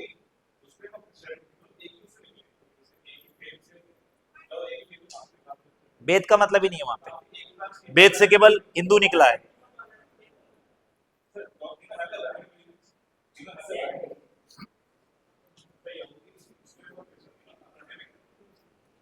बैठिए, अब मैं बताता हूँ, बैठ जाइए आप, मैं बता देता हूँ। मैं एक टॉपिक बता देता हूँ, क्योंकि मैं क्राइम का द्वितीय युद्ध भी पढ़ाने वाला हूँ। छोटा सा टॉपिक समझिएगा। एक नाम सुना होगा ईशा मसीह, एक नाम सुना है आपने ईसा अलैहिस्सलाम। तो ईसा मसीह जो हैं, यीशु, उनको मुस्लिम कहते हैं ईसा अलैहिस्सलाम। समझे क्या बात? नहीं समझे? ईसा अलैहिस्सलाम उनको कहते हैं, बात समझ गए? ईसा मसीह को ईसा अलैहिस्सलाम, तो दोनों एक ही जगह से माने गए। उसके बाद में तुमने कौन सा दूसरा तीसरा बोला? यहूदी। यहूदी जो है वो बिल्कुल अलग हैं, उनका कोई धर्म ही नहीं है।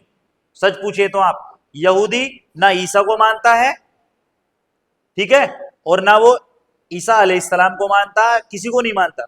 वो बिल्कुल उसका अलग ही खुदा है। आप पढ़ के देखना यहूद को। अरे मूसा तो बात के हैं, नहीं है ऐसा, पढ़िए आप। मूसा को वो ऐसा उनका मानना है कि मूसा ने हमको ये सब चीजें दी हैं, लेकिन वो ईश्वर नहीं मानते, वो बस गान करते हैं कि मूसा इसमें से निकल आए दीवार में से। अभी जो वो लड़ाई चल रही है मस्जिद पे, वो सब यही चल रहा है एजेंडा। तो ये धार्मिक विवाद है, ठीक है। देखो सुनो, कबीर रहो कबीर, मर जाओ तो ना हिंदू ना मुसलमान। एक वक्तव्य आता है, रिकॉर्ड कर लो मेरा, कि ना हिंदू बनेगा ना मुसलमान बनेगा, इंसान की औलाद है, इंसान बनेगा, ठीक है। जहां सब वहीं से आते हैं और सब वहीं को चले जाते हैं। किसी के अंदर दो चार आंखें हैं क्या भाई? किसी के पास कोई हिंदू मुसलमान में चार आंखें, पांच छह पैर हैं किसी के पास? सब एक जैसे ही हैं ये। तुम मेरी पहचान कर सकते हो क्या? नहीं कर सकते भाई, है। मैं तुमसे बता रहा हूं कि मैं मुस्लिम हूं, सपोज दैट, तब आपको पता लगा मैं मुस्लिम हूं। और अभी मैं तुम्हें सुना दूं ओम भूर्भुवः तत्सवितुर् वरेण्यं भर्गो देवस्य धीमहि धियो यो न प्रचोदयात्, तुम क्या पता, बताओ। और सुनाऊं, और मंत्र सुनाऊं, और मंत्रों के जाप करूं? तुम पकड़ लोगे मुझे? नहीं ना। तो कुछ पहचान नहीं है भाई, इसमें मत उलझिएगा, ठीक है। सिर्फ कर्म के सिद्धांत सबसे बड़ा है। कर्मवादी का रस्ते मां फलेसु कदाचन कदाचापि अस्ति, समझे? उस दिन गए थे आप लोग वहां पे, गए होंगे। जो रियल में, एक मिनट और लेना चाहता हूं, हकीकत थी वहां पर जो इस लोग कोई गीता, नींद आ गई मुझे, तो आ गई सच में, मैं सो गया था, बराबर वालों ने उठाया मुझे। क्यों?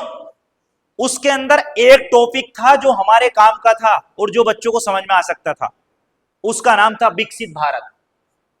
क्या नाम था? विकसित भारत। अर्थात अभी हम पूर्ण रूप से विकासशील हुए नहीं और विकसित भारत की तरफ हमको ले जाया जा रहा है। भाई विकसित भारत के लिए अब कैसा विकसित भारत बनेगा बताइए आप? विकसित भारत कैसे बनेगा? विकसित भारत ऐसी बनेगा, सब लोग लूटा पाटी करते रहेंगे, जिसके जो हाथ लगेगा, ठीक है। कोई किसी पे ध्यान नहीं देगा, एजुकेशन पे कोई ध्यान नहीं देगा, किसी चीज पे। ऐसे विकसित भारत बनेगा। सपने देखकर कागजों में लिख दो कि मेरा भारत विकसित है, मैं नहीं मानता विकसित है। तुम आज भी अमेरिका पे डिपेंड हो, तुम आज भी कोई चीज, चाइना कितनी आगे चला गया, वो अपने आप को विकसित नहीं लिख रहा, विश्व गुरु बनाकर तुमने कागजों में रख दिया। मैं साफ कहता हूं भाई, ठीक है भाई। विश्व गुरु या विकसित किसको कहते हैं? विकसित कहते हैं पूर्ण रूप से जो किसी पे डिपेंड नहीं होता। और आज इंडिया पूर्ण रूप से डिपेंड है दूसरे पे, नहीं है? बताओ भाई। तुमसे अगर तुम किसी सरकार से पूछोगे पैसा कहां गया, वो कहेगा राफेल खरीद लिया, ये खरीद लिया, वो खरीद लिया। अबे तुम विकसित काहे के जब तुमने खरीद लिया? तो पूछने वाला होना चाहिए, हमारी गल में फंदा पड़ जाएगा। इधर आइए आप, तराइन के द्वितीय युद्ध में, इसमें क्या हुआ? पहले वाले में क्या हुआ? हार गया और समझौता पत्र उसने जो है कैंसिल कर दिया कि हम शांति प्रस्ताव को उसने ठुकरा दिया। पंजाब जो था वो गोरी वंश के अधीन रहा। अगर वो चाहता उसको तो वो हरा सकता था, लेकिन उसने नहीं हराया। लेकिन यहां पर मोहम्मद गोरी को लगा कि यार पृथ्वीराज चौहान को हराना इतना आसान नहीं है, कुछ ना कुछ सोचना पड़ेगा। उसने तुरंत अपनी सेना को क्या काम किया? उसने अपनी तुरंत सेना जो है वो गौर भेज दी। गौर मतलब जो है गजनी में ट्रेंड होने के लिए भेज दी, क्योंकि गजनी में वो वीर योद्धा पल रहे थे उनके बहुत ज्यादा। क्योंकि गजनी में जो है सेना को ट्रेंड करने के बाद वो युद्ध लड़ना चाहता था। यहां से उसने क्या काम किया कि स्वयं तो पंजाब में टिका रहा, समझ रहे हैं आप मेरी बात? पंजाब में टिका रहा और गजनी के अंदर उसने अपनी सेना को ट्रेंड कराया बढ़िया करके। बोले अब हम जो है अगले साल युद्ध करेंगे, लेकिन बढ़िया करके करेंगे, ठीक। तो यहां पर से आपको जो है बेटा, मैं आपको बताना सोच रहा था, ठीक है, ये मैं आपको बता रहा हूं, ठीक। यहां से अब समझिएगा, जब 1192 में अब पृथ्वीराज चौहान के साथ में दूसरा युद्ध लड़ेगा। ये कौन सा युद्ध लड़ेगा? तराइन का द्वितीय युद्ध। पहले में क्या हुआ मोहम्मद गोरी बेटा? क्या हुआ पहले युद्ध में? मेरे बच्चों सब समझ में क्या हुआ बेटा? पहले युद्ध में मोहम्मद गोरी क्या हुआ? हार गया ना, है? चलिए ठीक है। अब यहां पर आता है तराइन का द्वितीय युद्ध। कौन सा आता है? तराइन का, ठीक है, द्वितीय युद्ध। याद रखना यहां से, द्वितीय युद्ध। और तराइन का द्वितीय युद्ध कब हुआ था? 1192 में। और 1192 में एक तरफ कौन था आपको बता दें? चौहान। और दूसरी तरफ कौन था भैया? ठीक है, गोरी। एक तरफ चौहान और दूसरी तरफ जो था वो गोरी था। अब आप समझ लेना, ठीक है। यहां से अब दोनों के बीच में युद्ध हुआ। चौहान जो है इस युद्ध में सीधा सीधा लिख दूंगा कि पराजित हुआ। क्या हुआ बेटा? पराजित हुआ। और गोरी इस युद्ध में क्या हुआ? विजयी हुआ। अब विजयी हुआ। अब समझिएगा, एक बच्चे ने मुझसे अभी पूछा था कि सर ख्वाजा मोइनुद्दीन चिश्ती के बारे में बताइए। जब मोहम्मद, मैं आपको बताता हूं कि जब मोहम्मद गोरी जो है वापिस गजनी गया, तो गजनी कहां था? ईरान में। गजनी कहां था? ईरान में। जब ईरान में गया तो ईरान के एक बड़े प्रसिद्ध उस समय सूफी संत हुआ करते थे, ख्वाजा मोइनुद्दीन चिश्ती। कौन थे? ख्वाजा मोइनुद्दीन चिश्ती अजमेरी। आज इनकी अजमेर में आप दरगाह अर्थात बादशाह हिंदुस्तान की उपाधि किसको दी गई है, नाम मालूम है आपका? ख्वाजा मोइनुद्दीन चिश्ती को बादशाह हिंदुस्तान कहा जाता है। समझ रहे हो? हिंदुस्तान का बादशाह, अल हिंद, हिंद का बादशाह। ठीक है, तो याद रख लेना। उनको हिंदू भी उनकी दरगाह पे जाता है, मुसलमान भी उनकी दरगाह पे जाता है, सिख भी जाता है, ईसाई भी जाता है। हर धर्म का व्यक्ति उनकी दरगाह पर जाता है। उनका कोई धर्म नहीं, सूफी संतों का कोई धर्म नहीं। धर्म जो है वो मैंने अभी बताया था कि हमारे जमीन पर रेंगने वाले कीड़ों के धर्म है, जबकि उन लोगों के कोई धर्म नहीं है। समझ रहे हो बात? उनके यहाँ हिंदू मुसलमान सब बराबर है। ठीक, तो समझिएगा इधर। तो जब गोरी वहां पर था, कहां पर? गजनी में। तो गोरी को किसी उसके साहूकार ने बताया कि आप जब हिंदुस्तान पर फतेह के लिए जा रहे हैं तो एक प्रसिद्ध सूफी संत है मोइनुद्दीन चिश्ती, उनसे आप दुआ करा लीजिए, इंशाअल्लाह आपकी फतह हो जाएगी। तो जब गोरी के दिमाग में ये बात पड़ी, गोरी के दिमाग में आई क्यों ना यार मैं मतलब जो है मोइनुद्दीन चिश्ती से एक बार दुआ करा लेते हैं। ठीक है, तो मोइनुद्दीन चिश्ती के पास जब मोहम्मद गोरी गया तो मोहम्मद गोरी ने उनसे दुआ बोला कि आप मेरे लिए दुआ कर दीजिए। ठीक है, तो उन्होंने कहा जाओ इंशाअल्लाह आपकी फतह होगी, आप हिंदुस्तान को अटैक करिए, आपकी फतह हो जाएगी। क्योंकि सूफी संतों के मुंह से निकली हुई बातें जो है वो लौटती नहीं थी। समझ रहे हैं आप? अगर किसी अल्लाह के वली ने या किसी देवी देवता या किसी के द्वारा अगर कोई बात निकल गई तो वो खाली नहीं जाती है, याद रख लेना। वो चाहे वो हिंदू हो, चाहे वो मुसलमान हो, किसी भी धर्म का हो, कोई सूफी संत होगा या कोई आपका ब्राह्मण वगैरह, कोई भी आपका ऋषि मुनि होगा, अगर वो श्रद्धा मानने वाला व्यक्ति है और उसने कुछ कह दिया तो वो खाली नहीं जाता है। शायद आपने इतिहास के अंदर जो है, जब आपको मोहम्मद बिन तुगलक पढ़ाया गया होगा, उससे पहले गयासुद्दीन तुगलक के बारे में ये बात आती है कि उस समय वहां पर कौन थे? निजामुद्दीन औलिया, वेरी करेक्ट। तो निजामुद्दीन औलिया के बारे में कही थी उसने कि जब वो बंगाल में युद्धों के अभियान के दौरान युद्ध कर रहा था, उसने कहा है कि निजामुद्दीन औलिया से कह दीजिए कि मेरे आने से पहले दिल्ली छोड़ करके चला जाए। तो उन्होंने कहा हनु जी दिल्ली दुरस्त, उसका मतलब है कि दिल्ली अभी दूर है। ठीक है, तो उन्होंने कहा दिल्ली अभी दूर है। तो वो वहीं गोपालपुर के रास्ते में आराम कर रहा था लकड़ियों के बने मकान के अंदर, पूरा वो ढप उसके ऊपर गिर गया और वो वहीं पे मर गया। तो खाली नहीं जाती, ये तो सब अलग की बात है। इनसे तो बैर नहीं करना चाहिए, छेड़ना नहीं चाहिए इनको। ठीक है, तो मैं मोहम्मद गोरी जो था वो मोइनुद्दीन चिश्ती के पास गया और उसने दुआ के लिए बोला। उन्होंने कहा जाए आप हिंदुस्तान पर अटैक करें और इंशाल्लाह फतह होगी आपकी। उन्होंने ये कह दिया, लेकिन गोरी के समझ में ये बात आई कि यार क्यों ना मैं इनको अपने साथ ही ले चलूं ना, ये तो अल्लाह के बली हैं। देखिए, चाहे वो हिंदू हो मुसलमान हो, मैं किसी हिंदू मुसलमान वाली बात नहीं कर रहा हूं बेटा, है ना। वो कौन है? अल्लाह के वली हैं। आज भी सब पूछते हैं उनको, मोइनुद्दीन चिश्ती को, है ना। तो उसने सोचा कि यार मैं इनको साथ ले लूं। उन्होंने मना भी किया, लेकिन वो उनको अपने जबरन, याद रखना, तराइन के द्वितीय युद्ध के समय मोहम्मद गोरी के साथ ईरान के सिस्तान जगह से मोहम्मद गोरी जो थे उसके साथ, वो ख्वाजा मोइनुद्दीन चिश्ती उसके साथ में कहां आ गए? अजमेर आ गए। कहां पर आ गए? वो ले आया, अभी अटैक करेगा। जब उनसे दुआ ली, दुआ लेने के बाद इसने अपनी प्लान सिस्टम बनाई। तो गोरी के पास 1 लाख, कितना बेटा? 1,20,000 सैनिक थे। कितने सैनिक थे? 1,20,000 सैनिक थे गोरी के पास, जिसमें इसके पास जो थे वो 10,000 जो थे, आपको बता दें, घुड़सवार थे। घुड़सवार का मतलब घोड़े पर लड़ने वाले थे। और मात्र इसके पास जो है 1,000 जो थे वो तीरंदाज थे। तीरंदाज कहते हैं तीर चलाने वाले। उस समय तीरों के युद्ध होते थे, भालों के युद्ध होते थे। ठीक है, लाठी डांडों से युद्ध होते थे। समझ रहे बात? अब तो क्या है, दूर से ठिच ठिच खत्म, अमेरिका का बॉम्बर उड़ा, खत्म, पूरा ईरान तबाह। करा ना करा? अभी देखा, बड़े बड़े खतरनाक हथियार आ गए डिजिटल। उस समय कुछ ऐसा नहीं था। अब समझ रहे? टोटल कितनी सेना थी गोरी के पास? 1,20,000 सैनिक। और चौहान के पास, पृथ्वीराज चौहान के पास उस समय 3 लाख सैनिक थे। कितने सैनिक थे? 3 लाख। अब गोरी को लगा कि यार अब भी युद्ध हार जाएंगे, लेकिन उसके साथ में मोइनुद्दीन चिश्ती ने कहा आप अटैक करिए, फतह हो जाएगी आपकी। क्योंकि बली ने दुआ दे दी तो मेरे हिसाब से जो है खाली नहीं जाती। ऊपर वाला सुनता है ना उनकी, क्योंकि वो ऊपर वाले की सुनते हैं, उनका कनेक्शन सीधा होता है। तो कह दिया तो कह दिया, मना कर दिया तो मना कर दिया। फकीर के अंदर एक बात है, अगर रूठ गया तो आप उसे मना नहीं सकते, दुनिया की दौलत उसके कदमों में डाल देना। ठीक है, एक बार रूठ गया तो आप मना नहीं सकते उसको, क्योंकि उसे दुनिया की दौलत से कोई लालच होता ही नहीं है, इसलिए जो समझ में आता है वो करता है। ऐसी जब दुआ दी, उतर गए। उतरने के बाद जब युद्ध शुरू हुआ तो हुआ क्या कि पृथ्वीराज चौहान जो है वो हार की कगार पर पहुंचा। तो कहते हैं कि पृथ्वीराज चौहान जब युद्ध हारने को चला तो उत्तर भारत के सभी राजाओं से इसने मदद मांगी। समझ रहे हो बात? उत्तर भारत के सभी राजाओं से इसने मदद मांगी। तराइन के द्वितीय युद्ध में पृथ्वीराज चौहान तृतीय ने उत्तर भारत के राजाओं से मदद मांगी, और सभी राजाओं ने इसकी वास्तविकता में मदद भी की, लेकिन वो मदद किसी की काम नहीं आई। तो एक क्वेश्चन यहां पर बनता है कि उत्तर भारत के सभी राजाओं ने पृथ्वीराज चौहान की मदद की थी, लेकिन वो कौन सा राजा था जिसने इसकी मदद नहीं करी थी? ठीक है, तो याद रखना उस समय कन्नौज का राजा था, कन्नौज जानते हैं?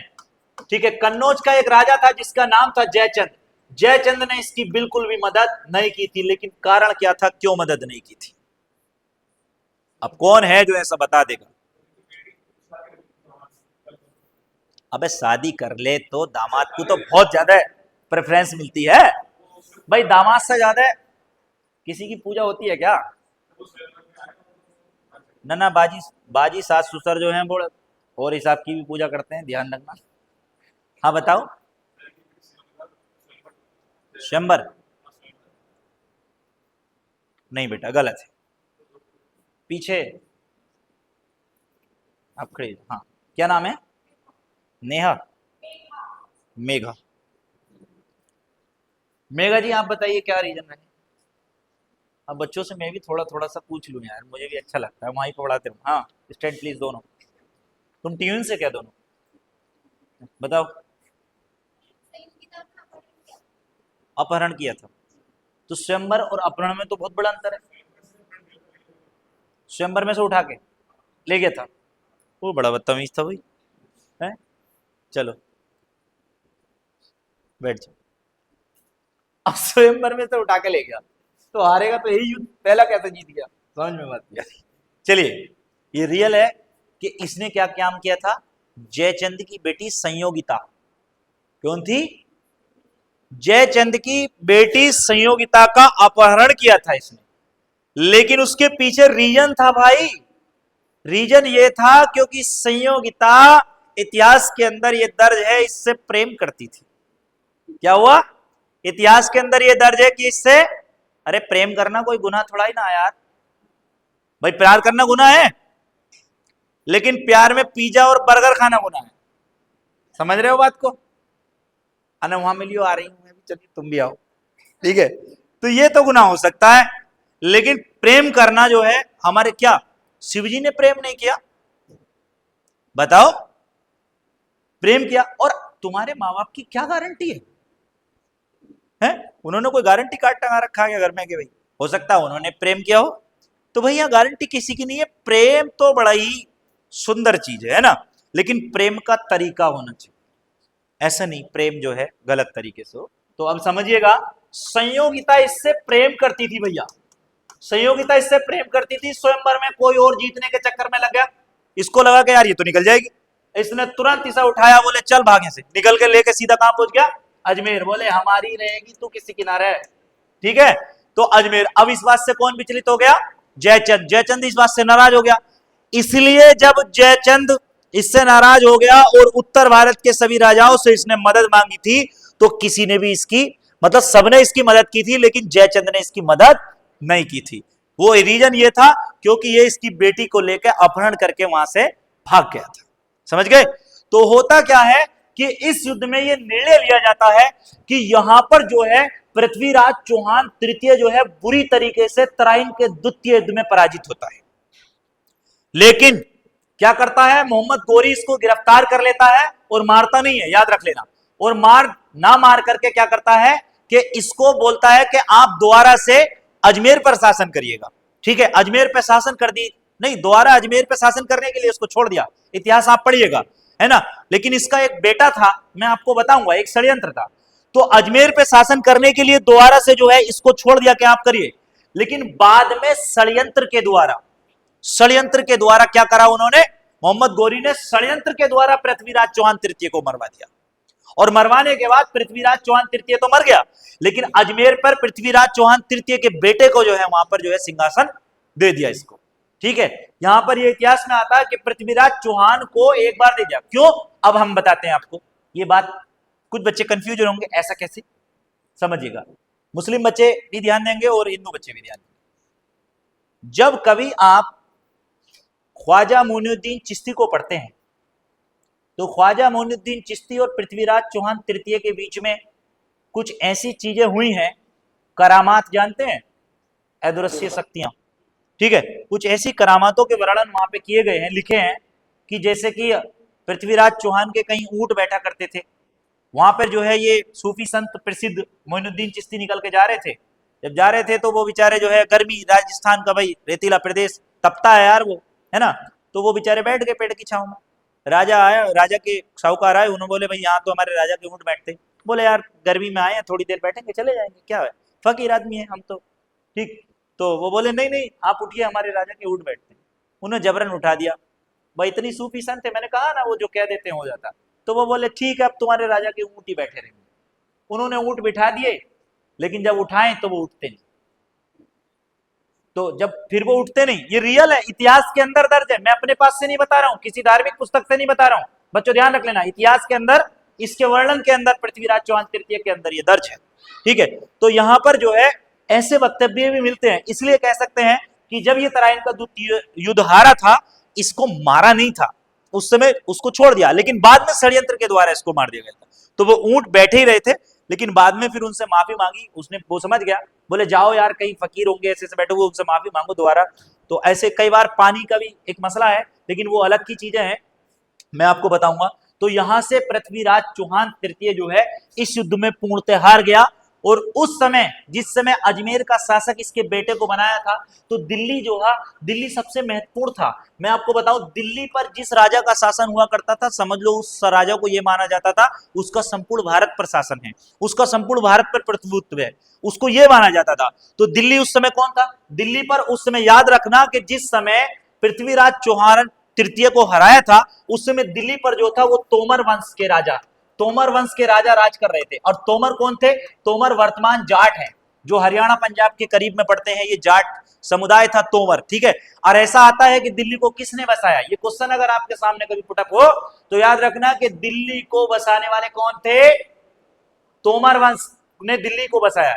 लेकिन दिल्ली का बड़ा पुराना इतिहास है, अभी आपको बताएंगे थोड़ा इंद्रप्रस्थ वगैरह वगैरह के बारे में, जो राजधानियां रही है ना। लेकिन अभी आप यहां पर देखिएगा, और लास्ट में ठीक इसके बाद में क्या हुआ कि इसके बेटे को जो है अजमेर का क्या बना दिया गया, राजा बना दिया गया। तो उसके बाद में तुर्कों ने फिर क्या काम किया, जो तुर्क थे कौन थे, आपका मोहम्मद गोरी, मोहम्मद गोरी ने द्वारा से क्या काम किया कि भले चल भाई तू यहां से हट, इसके बेटे को कुछ समय के बाद इसके बेटे को हटा लिया और उसको भेज दिया रणथंबोर। कहां भेज दिया, रणथंबोर, बोले चल रंबड़, और पूरा अजमेर अपने कब्जे में लेकर के उसको रणथंबोर भेज दिया। अब रणथंबोर जब भेज दिया उसको और इनके कब्जे में अजमेर आ गया, तो अब बचा कौन, उत्तर भारत में कौन, एक अंतिम शासक उत्तर भारत के अंदर जो राजपूत शासक था, गढ़वाल वंश का नरेश, जिसका नाम था जयचंद। क्योंकि जयचंद उसकी निगाह में आ गया था, क्यों आ गया था, क्योंकि उत्तर भारत के राजाओं ने उसकी मदद करी थी, लेकिन इस व्यक्ति ने उसकी मदद नहीं करी। दूसरी बात, जयचंद कहां का था, कन्नौज का, भाई कन्नौज का शासक था। चंदावर कहां पड़ता था, चंदावर पड़ता है आज भी यमुना के तट पर पड़ता है, आगरा के समीप, अर्थात इटावा उत्तर प्रदेश, समझ रहे हो, उधर की साइड में पड़ता है। तो अब यहां से थोड़ा सा समझिएगा, ठीक है, कि यहां पर जो है चंदावर के युद्ध में, मैं ऐसी लेक्चर ही बता देता हूं लिखने की।